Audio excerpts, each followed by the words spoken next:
Ula agent, ginamit na profile picture at cover photo ang pamilya at yung personal o yung individual na nagkautang sa Ola. Ginamit niya yun para sa pamamahiya at pagbabanta at pamag-haharas itong Ola agent, no? Kumbaga parang na-hack or talagang gumamit ng dami profile pic itong agent na ito, no? At alamin natin kung ano ba itong FBA FB page ng agent na ito ng Ola, no? Pero bago lahat, maglalambing po muna ako sa inyo na paki-follow po at paki-supportan po ang aking mga social media account ng Facebook, TikTok at ang aking YouTube channel. At kung nakatulong sa inyo ang video ito ay malaking tulong po ang simpleng pag-like, malaking tulong din po ang simpleng pag-share at para updated po kayo sa mga usapang online lending apps ay pakihit lang po ang notification bell. Disclaimer, hindi po ako nanghihikayat na mangutang kayo dito sa mga online lending apps.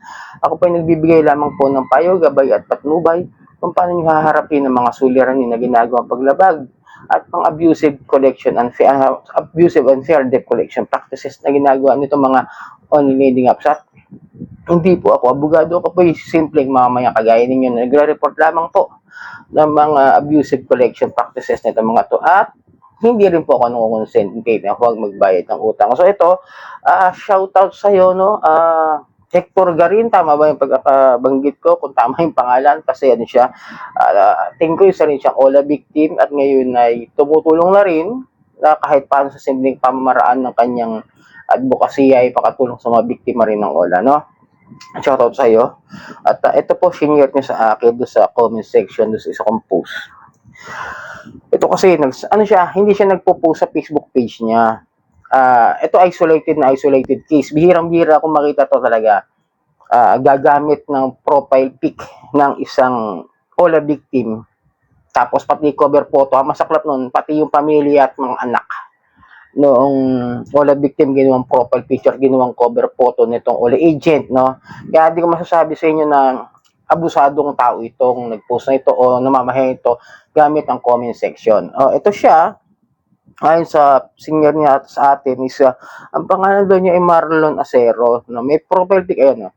Kasi mostly ang mga, ito linawin ko lang muna, mostly ang mga Ola agent kapag namamahiya yan, nagpo-post siya sa mga social media, sa Facebook, gagamit yan dami account, minsan walang profile picture, minsan gagamit yan pusa, kotse, motor, di ba? Minsan may profile picture pero nakatalikod.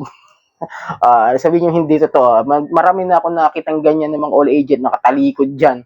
Pagkatapos, mostly anime character at saka cartoon character ang ginagamit nila mga profile picture, di ba? Ito yung pinasa sa atin. Excuse me. Ang nakalagay dito, sa lahat po na nakakakilala, parang ganun. Tapos sa utang po niya ay huwag nyo na po alalahanin yan. Yan na lang po ang magiging abuloy namin sa kanya, di ba? Tapos may picture. Siyempre naka-blurred. Tama naman yung ginawa ni Hector Gay na takpan na lang blurred yung mga ganito klase ng mga sensitive images ng mga tao na nabibiktima at saka sensitive information, no? At ito yung Facebook page niya. Ayan, no? Kapag siya, tatakpa ko lang din po yung yung mga picture ng mga bata, pati ng asawa. Yung lalaki, tatakpan ko na lang din, search nyo na lang, lalagay ko sa description kung ano yung link ng FB page ng taong ito.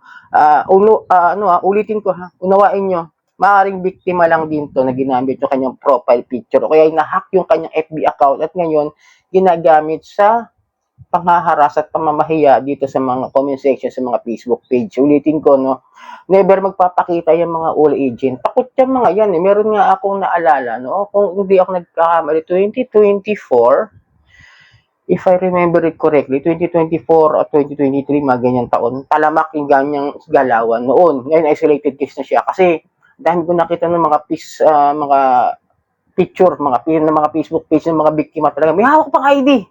As in talagang, tapos kasama siya doon sa nakapost. Tapos pangalan din yata nung biktima. Parang ganyan.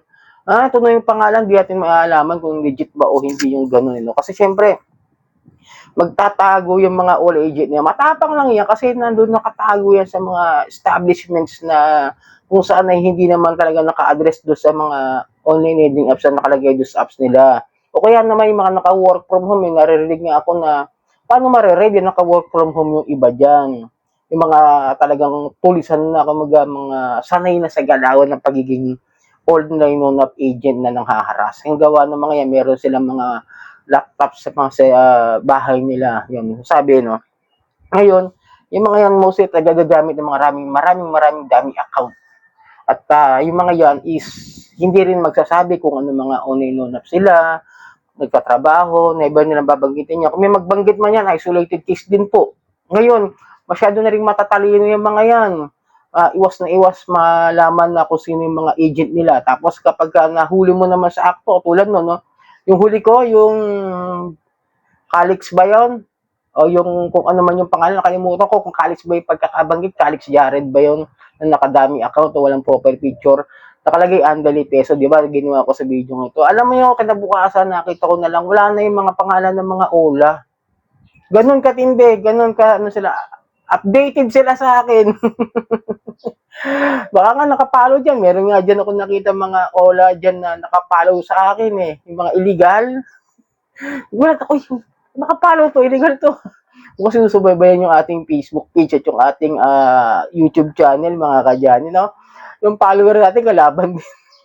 Mga nag-i-espiya, mga nagtitiktik. Siyempre, ako, wala naman akong pakialam sa pagpapautang ng kanilang company. Ang pinakikialaman natin dito at ang nilalabanan natin ay yung maling pamamaraan ng paniningil. Kaya lang naman natin nilalabanan dahil nga yung abusive tsaka yung mali yung 5 days before the due day, 7 days na nga yung pautang, nangaharas na yan, namamahiya na, nagpo-post na, nagko-comment na, tatawagan na kung sino-sino, di po ba, yun lang naman. Kung mababayaran namin kasi yung utang, payo ko lang din sa mga nagka-utang dito, kung kaya nyo naman bayaran na, bayaran nyo na lamang, hihinto naman po yan eh. Pero ngayon, iba na eh. Habang tumatagal, mas lumalala sila. Kahit nagbayad na, i-reloan. Tapos, sisingilin na papadalhan ng 1,000, yung utang 7,000. Magugulantang na lang yung tao. Ba't ako may utang? Di man ako nag-reload, di man ako nag-renew, di ba? Tapos, pati walang utang ngayon, talagang tinatalamak na nila. Papadalhan ng kung ano-ano. Pero mo, pribadong hospital, nakakalungkot mang isipin. Pero totoo yung sinasabi ko, mga kayani.